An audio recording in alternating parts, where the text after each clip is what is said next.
pile of computer parts, and today I'm going to, well, hopefully put them all together and make a computer. Follow me on my journey to get this together, and at the end we'll take a peek at see what kind of stats and performance that we can get out of this machine.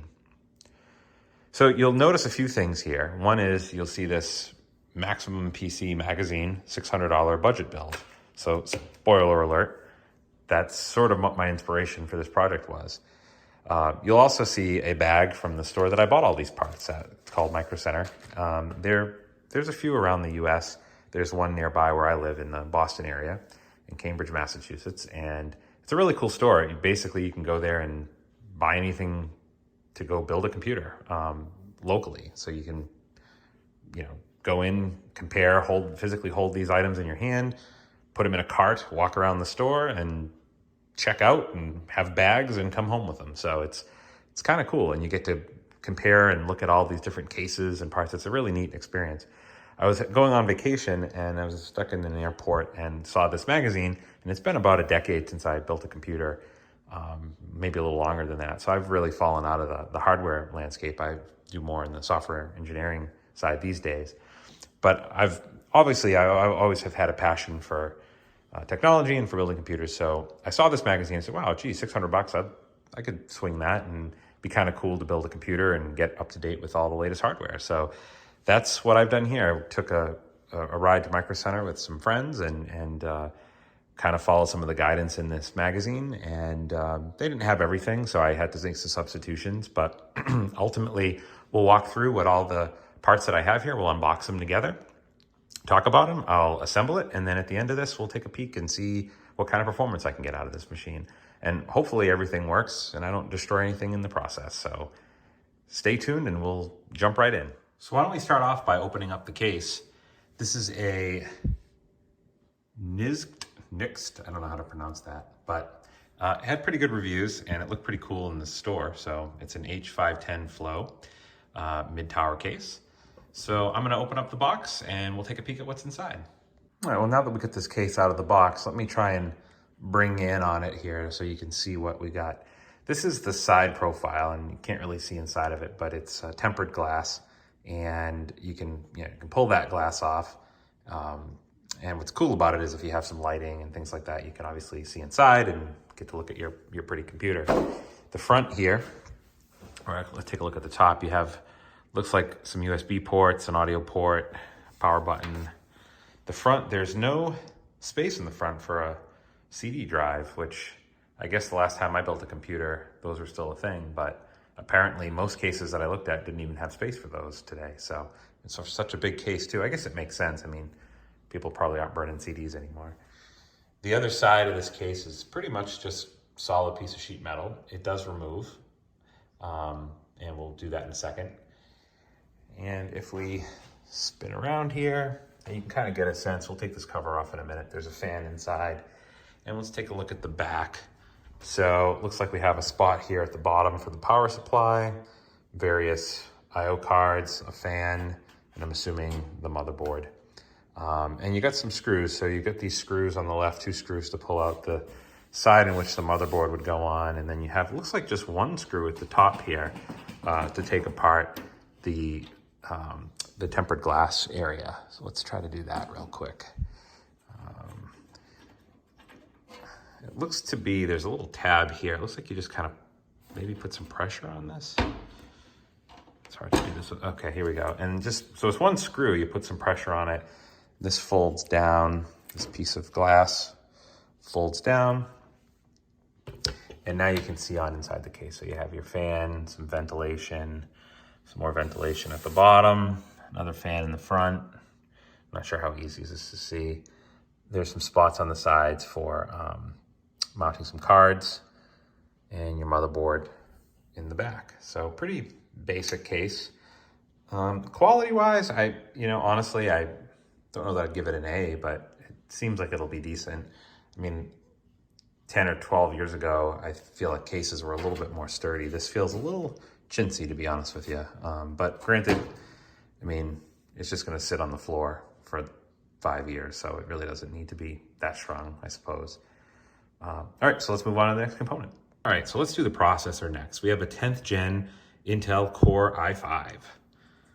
So let's take a little blade here and carefully open this up. Let's see what's inside. I haven't purchased a processor, and it's embarrassing how long it's been since I purchased and opened a processor. I want to say it was a Pentium 4, to be honest with you. So probably more than 10 years ago since I built a computer, to be completely honest.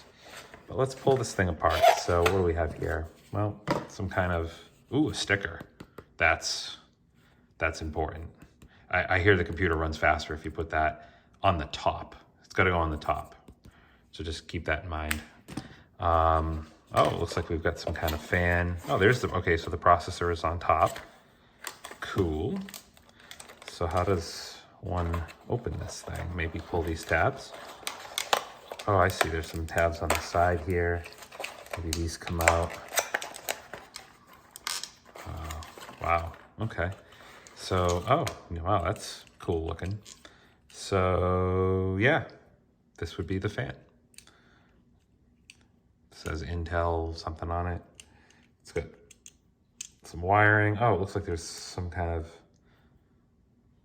paste on it already that I touched that I probably shouldn't have. Okay, note that for yourselves. Be careful. Neat looking fan. Okay, put that aside. And let's grab the processor itself. See what that's all about. And here it is. Here it is. See if you can take a look at that. Let's look at the back side of it. Neat. Okay. Well, we've unboxed our processor. So we have our sticker, our processor, and our cool looking fan with some type of thermal paste probably, that I shouldn't have touched. But anyway, on to the next component. Well, on the topic of thermal paste, I purchased some of this as well, just because, I wasn't sure what would come in the box, and apparently I already smudged it a little bit. So I just bought this Corsair. It was $10, TM30 performance thermal paste. So I may throw a little bit more of that on the processor just to be safe. But I'm going to leave that in the box for now. Just put that up there. So next up, let's take a peek at the hard drive. I ended up going with an M.2 Western Digital 500 gigabyte hard drive. So I don't know much about the M.2 drives. I know that they're supposed to be really fast, and they're really tiny. There's no cables. I mean, they plug right into the motherboard. So it's kind of a neat advancement since the last time I built a computer. Let's open this up. Take a look at what we got here. Wow, that is really small. Let me just bring you in on that. That is really small. Comes in some kind of a plastic bag. It's interesting. I wonder if this is an anti-static bag or if that's still a thing. I don't know. But cool. So this must go right on the motherboard somewhere. I guess we'll learn that the hard way later on. Speaking of hard drives, I also purchased a traditional, just a cheap, another F512, but just a SATA driven drive. And this is just to put for some backup storage and some extra storage. So not going to be as fast as the M.2 drive, but it doesn't have to be. I just need something that's to just dump some files and things of that nature. Open this up, nice and thin. So here we go with that. Next up, memory. So I ended up with this Corsair DDR4 16 gig, 320 megahertz RAM. I think it's got colors, so that's good. That'll be good for the see-through part of the case. I don't know if it, probably doesn't make anything any faster, but hey, it'll look nice. So here's my memory. Let me pop this open. I haven't kept up with all the specs, so, DDR4 and numbers and math and science and stuff, so I'm not really sure. But this is similar to what was recommended in the, oh wow, this is some serious, this has got some weight to it. These are cool. Yeah, you see where the LEDs will light up. I'm really anxious to see what this looks like. This is pretty neat. Yeah, two 8 gig DIMMs. I think they're called DIMMs. Is that, we're still calling these DIMMs? Sure, we'll call them DIMMs in this video anyways. Yeah, so that's exciting. We'll stick those in. I wonder if this is anti-static plastic. I don't remember back in the day, last time I built a computer, I mean, you'd have a lot of anti-static bags, but it doesn't seem like that's the thing anymore. Next up, let's look at this probably oversized power supply, 650 watt power spec. Now, apparently there's ways, let me just move some of this out of the way. There's ways to get a power supply that doesn't have all the cables run in it. Those were more money. I didn't go for it because this is sort of a budget build, but I suppose it's a nice idea for trying to keep your case clean and not have it too cluttered with various wires that you're not using. So, whoop, just whacked the processor. That's great. Okay. Yeah, it'll be a miracle if this thing works. So we have instructions, and here we go. Here's the power supply. So let's pull this out. Oh, good, a power cable, because I only have a million of these things hanging around. And some kind of screws. Yeah, those will be good. So let me get this box out of the way, and let's bring the power supply back into the light here. So let's unwrap this so we can get a sense of the length of some of these cables. Let's see what we have here. So this must go to the motherboard, I'm assuming. And it looks like we've got a ton of other connectors, and so it looks like good length on the cables. And power supply itself, button on the back, fan, yeah, pretty basic, but looks like it'll do the trick. Hopefully it fits in the case. I think it will. We'll find out soon the hard way. Well, next up we have the motherboard. This is really the meat and potatoes, as they say, of the build. So I paid about $150 for this. It comes with Wi-Fi 6, whatever that is. That sounds good. Not having to purchase a separate Wi-Fi card was part of the reason why I picked this puppy up off the shelf. It's a gaming motherboard. I don't intend to play many games, but I don't know. It sounds cool, and we're gonna have fun looking memory with lights on it. So I think this would be the right one. This has colors on it and lots of logos, and it's ready for Windows 11, so it must be good. So let's open this up and see what we get.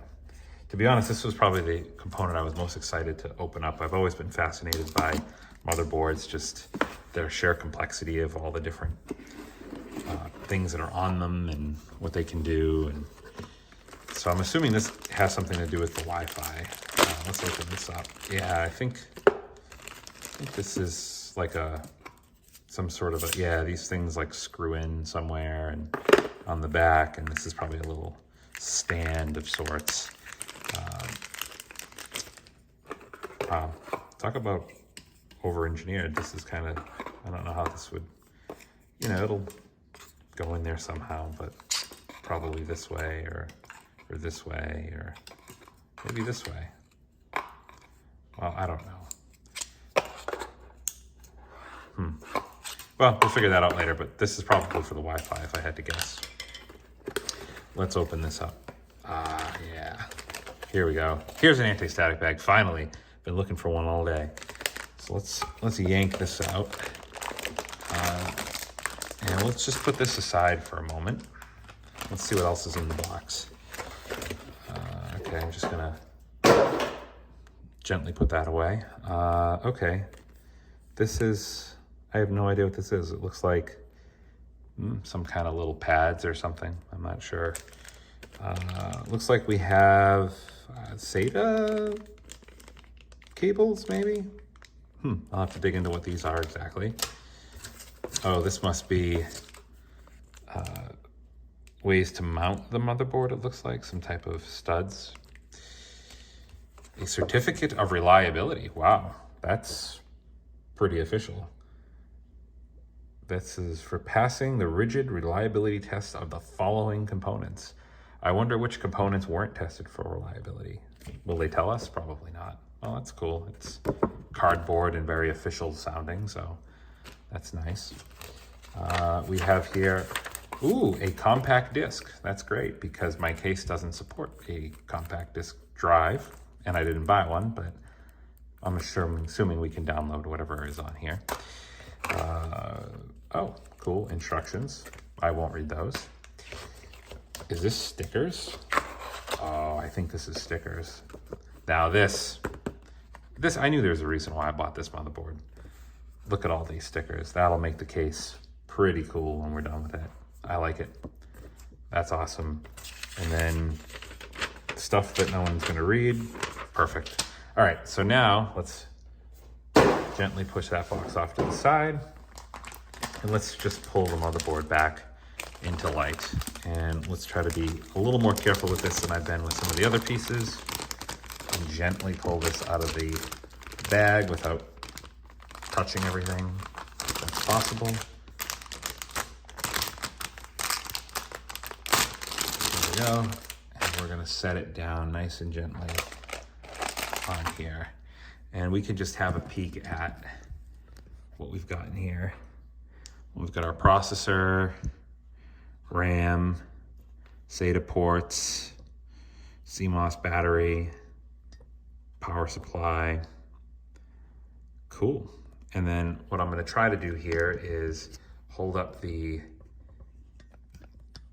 side profile of this so that you can see what we have for ports. So plenty of USB ports, HDMI, display port, some additional USB ports, Ethernet, our Wi-Fi 6, which goes into that adapter I was showing you before. Some sound, microphone. Is that optical? Wow, that's still used, huh? Cool.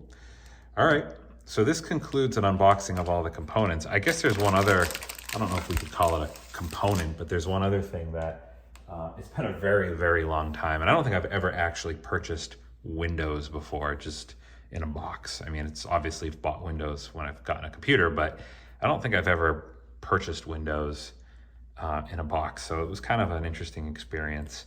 I don't know why I bought Pro, to be completely honest with you. Home probably would have been good enough for my needs. And I'm hoping that this means I can use Windows 11, even though I bought 10. I think the upgrade is free or something, but just curious what comes in this kit. There's a key, which I'm not gonna pull out in the video. Oh, okay, great, start menu. Oh, and a cool little USB stick. This must be how you load Windows onto the computer. So that's neat. Yeah, getting started, just kind of step-by-step guide. Huh. Kind of cool. So yeah, that's all the stuff I've got.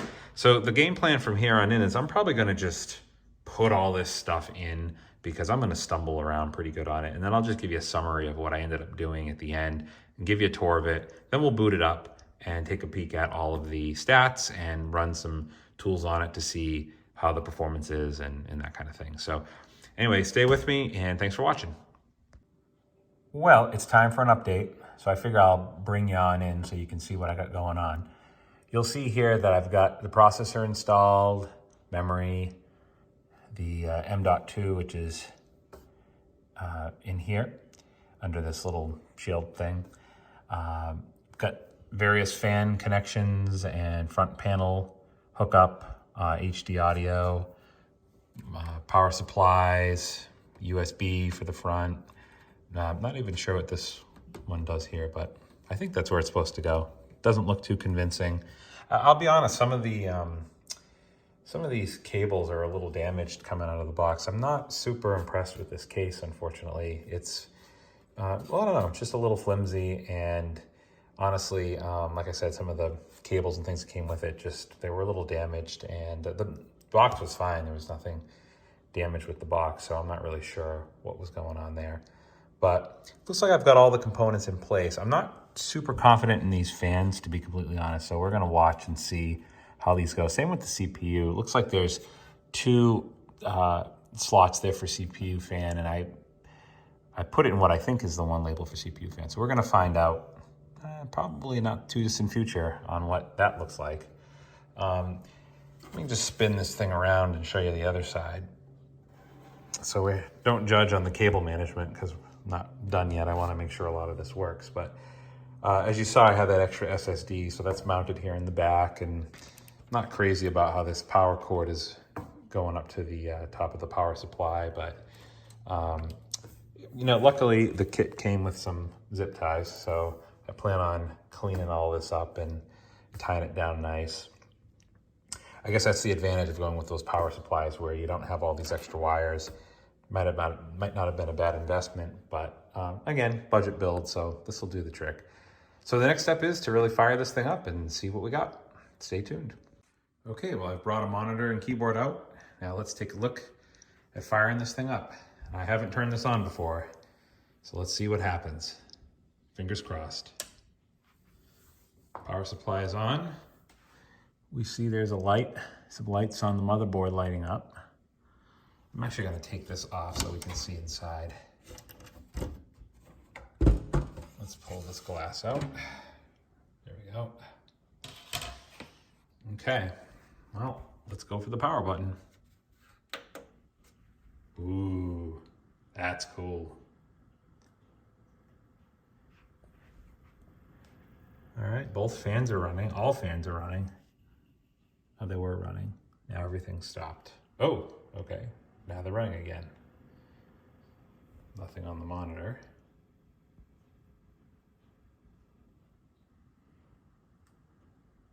Oh, here we go. Enter BIOS setup. New CPU installed. Press enter to set up or configure system. Please disable this performance. Okay, cool. Well, let's see what we have here. So it's recognizing our CPU, total memory 16 gig, 3 keyboards, 1 mouse. Okay. There's only 1 keyboard and 1 mouse, but that's okay. 3 hubs, 1 SATA SSD. Next, you will enter the UEFI settings menu. Okay, cool. Well, I'll probably fool around with this a little bit off camera, not to stumble through it with you, but so far, so good. It looks like all the fans are spinning. We've got lightage on the top. Obviously, my peripherals are lit up, so those seem to be going good. Memory is all kinds of colors, and this was a cool little gadget that a friend of mine gave me to put in the case, so I'm not sure exactly where I'm gonna land that. Maybe I'll put it up top or something and have it reflect down, but I'd say we have success. We got to the BIOS, so that is like most of the battle right there. So awesome. Stay tuned for the next step. Okay, so I clicked F1 and it brought me to this really cool looking screen. So this is neat. I don't really know what I'm supposed to do with this, but it looks like it's giving me some stats on the system. So we can see up here some information about the CPU, temperature, speed, voltage. My fans are all spinning. That's kind of a cool graphic. So this all looks pretty good to me. I don't know that I'm going to change any settings. So I think I'm just going to F10 for save and exit. Let's see what happens. I've not made any changes. Well, yeah, I know. Let's just see what you do out of the box.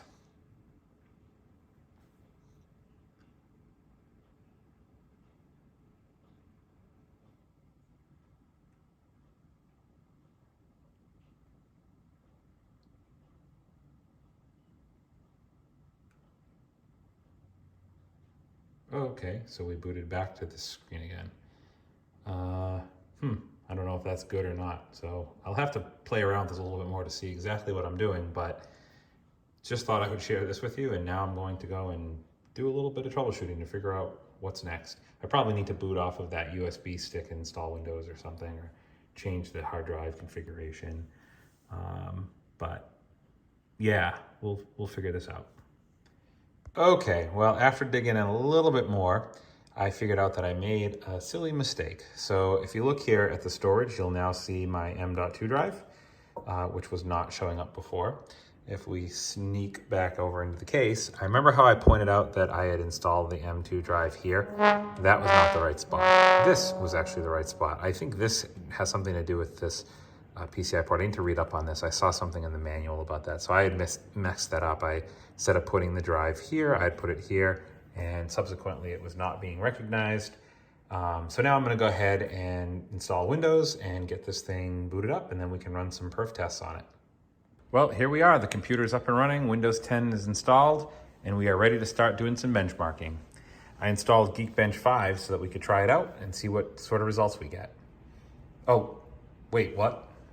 Oh no, you in the back. What did you say? Well, I thought you were supposed to remind me. Folks, we missed the most important part of this build. We are missing a very critical component in order to do this benchmark. Does anybody know what it is? Well, he does back there, and she does, and the fella over there with the hat on. Yeah. We're missing this. We got to put this on the case somewhere, because there is no way this performance test is going to run even half as good as it could without this sticker. So now the question is, where do we put it? Where do we put this sticker for maximum performance? Yep, right on top. I think that's a good spot for it. Let's get this affixed. Now this is gonna run. This is gonna run really good once we get this on. This is gonna run really good. Okay, a little shiny. All right, we've got the sticker here. All right, let's put it on. Let's see if we can put it on crooked. That'd be perfect. We're gonna put it right, nice and proud. Let's put it right in the corner here. There we go. And let's just stick that on there. Oh yeah, now it's gonna run fast. You know, while we're doing stickers, we should probably, the motherboard company was so nice to send us all of these. I don't know, which one do you think we should use? Yeah. That one? No, we can't put that one on there. Battery, this doesn't run off a battery. I guess there's a CMOS battery, but that wouldn't be. No, I think tough gaming. Yeah, I'm not gonna do a lot of gaming though. I think we should go with this one here. I like this one. Everyone agrees? Yeah? Okay, well you don't, well, you know what's on your computer, so we're gonna go with this one. Let's go.